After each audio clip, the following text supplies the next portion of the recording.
કોર્પોરેટરના ભાઈને મળી છે ધમકી। કોર્પોરેટર મહાવીરસિંહ રાજપુરોહિતના ભાઈને ધમકી મળી છે। સીતારામસિંહ રાજપુરોહિતને જાનથી મારી નાખવાની ધમકી આપવામાં આવી છે। 1 કરોડની ખંડણીની માંગ પણ કરવામાં આવી છે। 12 અને 14 જૂને ધમકીભર્યો ફોન તેમને આવ્યો હતો। આ મામલે તેઓએ ક્રાઇમ બ્રાન્ચમાં ફરિયાદ પણ નોંધાવી છે।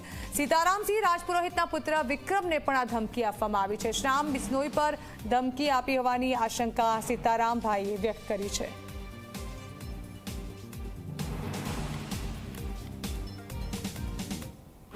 बार तारीखे बराबर फोन आया तो कि भाई तमे आटला रुपयानी व्यवस्था करो नहीं तो तमारू काम तमाम कर देशू।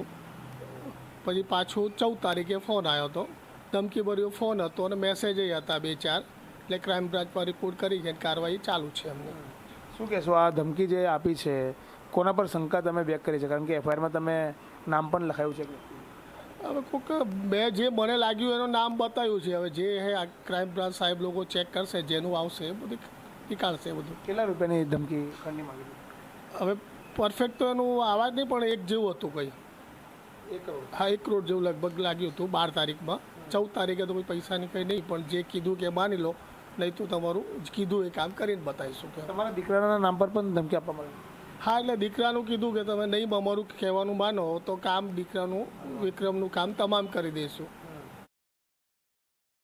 कि भाई तमें 1 करोड़ रुपया की व्यवस्था हिंदी में बोलता था कि 1 करोड़ की व्यवस्था कर देना नहीं तो आपका काम तमाम कर देंगे, आपके बेटे को मार देंगे।